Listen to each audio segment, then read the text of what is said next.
Assalamu alaikum. wanda gani shi don su shigo wanda gani shi don su shigo zan yi yaron lanin ba nan ya zalla ba dama ne ya yi yaron lanin tashi bai ga inda ya sallace ne Akwai kusan wani kawai da ke da rofa inda manzo Allah ya bayyana da duk wani rigi da yake da mutane ta ga ziyara. Har ne inda manzo Allah ya bayyana a wannan karan ba ne za a sallar juma'a duk wanda Allah ya bar ikon zuwa insha Allah zai yi zuwa. Sai mutane da dama na ta zuwa ziyara ko a yanzu ne zuwa ziyara ya Allah ya bayyana zuwa. wanda gani shi don su shigo wanda gani shi don su shigo Suna ta zuwa mutane da dama dai suna ta hallara wajen. Wannan riga dai da zan yi yaron mutane da lanin ba dama nan dai ya suna ta zalla ba zuwa dama ne ya wajen. yi yaron lanin tashi bai Lallai ko a yanzu idan Allah ya ba mutum iko zuwa yana iya zuwa lalle.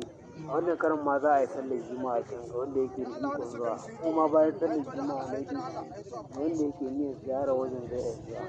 Lallai wannan wajen da yake ganin mutane insha Allah suna zuwa a wasu yankuna da an sallar su lallai ne inda manzo Allah ya bayyana.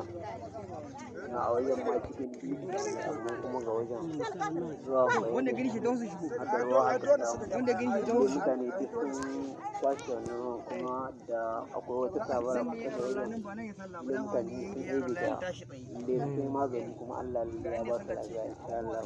Lallai yanzu idan ka yi ƙasar wajen ka ji ka gaskiya lallai tana ma aiki ta mulki Allah. Kowa ya san manzo Allah ya ba wasa bane.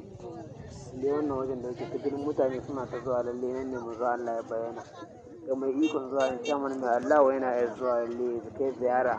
A wannan karan ma dai za a yi sallar juma'a can insha Allah ga wanda Allah ya ba ikon zuwa wanda gani shi don su zuwa in shigo sha mana mai Allah.